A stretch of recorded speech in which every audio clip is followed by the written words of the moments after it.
¿Qué tal amigos? Soy el profesor Jorge Paico y les doy la bienvenida a nuestra clase de historia, y en esta clase desarrollaremos el segundo gobierno de Agustín Gamarra y el inicio de la anarquía militar en nuestro país. El segundo gobierno de Agustín Gamarra, que va a ocurrir después de la Confederación Peruano-Boliviana, y la anarquía militar que en el Perú comenzó con un conflicto civil entre los caudillos que representaban pues a las Fuerzas Armadas, ¿no? Ahora, recuerda esto, el principal antecedente al segundo gobierno que desarrolla en el Perú Agustín Gamarra va a ser justamente la Confederación Peruano-Boliviana. La Confederación Peruano-Boliviana va a ser la unión política y económica de Perú y Bolivia, que tuvo como principal objetivo presentar competencia comercial ante Chile y Argentina, que en ese momento controlaban el comercio con Europa y con Estados Unidos. La confederación que se crea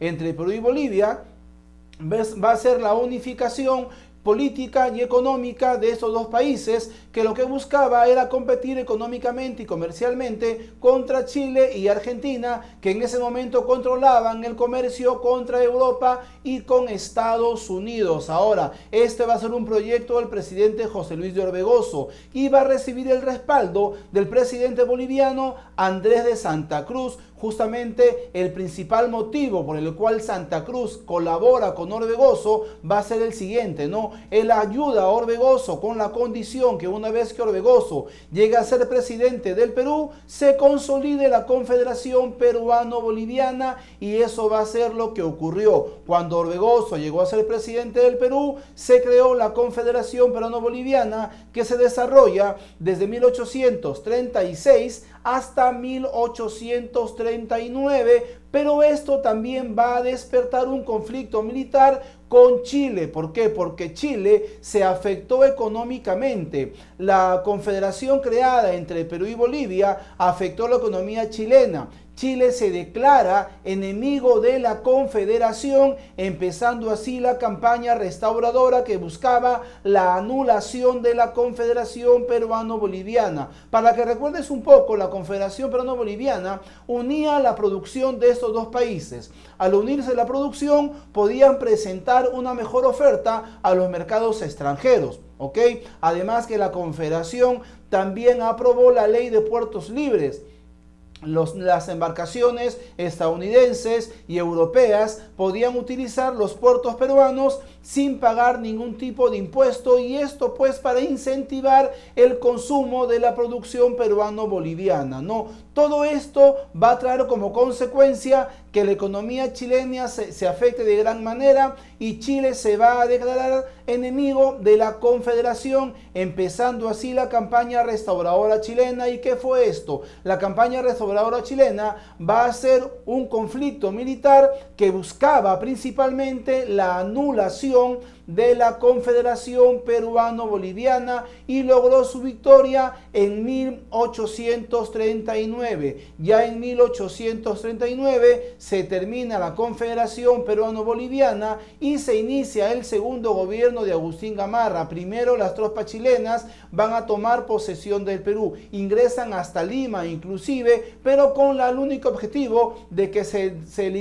termine la confederación creada entre Perú y Bolivia, ¿no? En esta coyuntura, cuando llega a su fin la Confederación Peruano-Boliviana, el presidente José Luis de Orbegoso va a ser expulsado del país, va a ser desterrado, y también se retira Santa Cruz. Recuerda que Santa Cruz inicialmente va a ser establecido como director y protector de la Confederación. Cuando llega a su fin la Confederación Peruano-Boliviana, el presidente Orbegoso fue expulsado del país, fue desterrado, y también se retira Andrés de Santa Cruz, iniciándose así lo que fue el segundo gobierno de Agustín Gamarra en nuestro país, conocido como el gobierno restaurador, porque aquí se van a ejecutar varios cambios. Primero, Durante la Confederación Peruano-Boliviana, el Perú se había dividido en dos. Recuerda que va a haber el Nor-Perú y Sur-Perú. Eso se anuló. Cuando se inicia el segundo gobierno de Agustín Gamarra, el Perú volvió a ser una nación integrada por todo su territorio.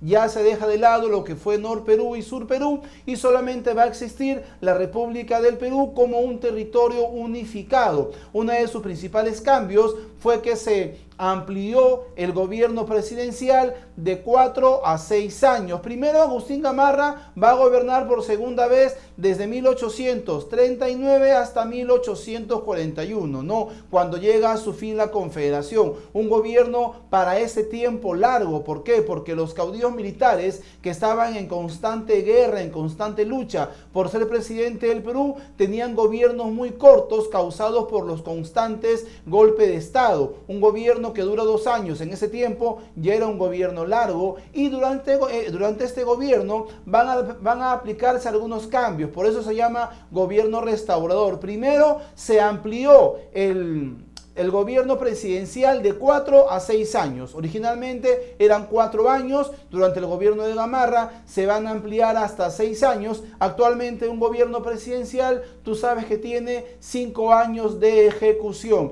y solamente se reconocía como ciudadano, pon atención, solamente se reconocía como ciudadano a los varones libres nacidos en el Perú. Solamente se reconocía como ciudadano a los varones libres que nacían en el Perú, y esto va a ratificar el esclavismo en nuestro país, específicamente el esclavismo pues de la raza negra, ¿no? Esta ley aprobada durante el gobierno de Agustín Gamarra ratificaba que seguía aplicándose en nuestro país un sistema esclavista, porque solamente se reconocía como ciudadanos a los varones libres que nacían en nuestro país. Todos los hijos de los esclavos nacían en condición de esclavos. Recuerda que el esclavismo en el Perú se va a eliminar recién en el gobierno de Ramón Castilla. Esta ley que reconocía solamente como ciudadanos libres a los varones que nacían en el Perú, ratificaba y consolidaba el sistema esclavista en nuestro país. Y para poder ser ciudadano, pues tenías que saber leer, escribir y pagar todos tus impuestos, pagar todas tus atribuciones al Estado.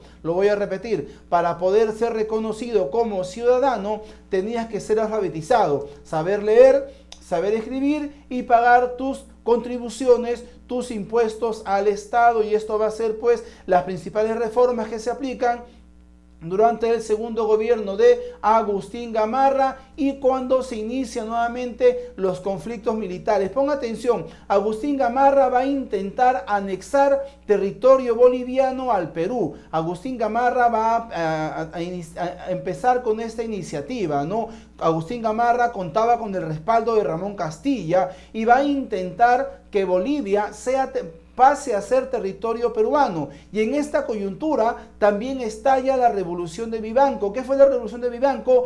Va a ser el estallido de las guerras civiles nuevamente entre los caudillos militares. Otra vez se comenzaron a enfrentar los caudillos militares por tomar el control del gobierno peruano, y en esta coyuntura es que Agustín Gamarra va a empezar su campaña intentando hacer que Bolivia se anexe a territorio peruano, y Gamarra intenta invadir Bolivia, pero va a ser derrotado en Ingavi. En la batalla de Ingavi, Agustín Gamarra va a ser capturado junto con Ramón Castilla, pero solamente Gamarra va a ser asesinado y después dejaron libre a Ramón Castilla, quien regresa a nuestro país. Y esto, a la muerte de Gamarra, da el origen a lo que se conoce como la anarquía militar. Cuando muere el presidente peruano Agustín Gamarra, se inicia la anarquía militar en nuestro país.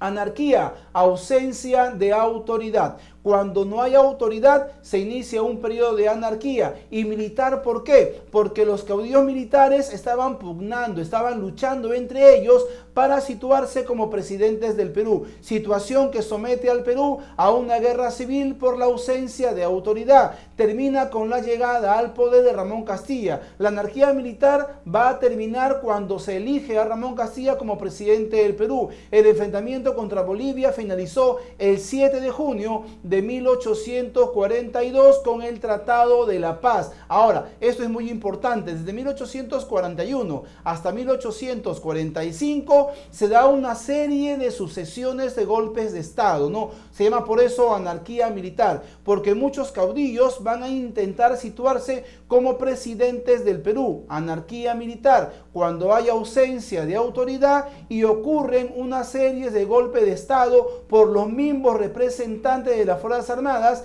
que van a intentar situarse como presidente del Perú. ¿Ok? Esto llega a su fin cuando llega al gobierno el presidente Ramón Castilla. Si hay preguntas, pueden comenzar a realizarlas.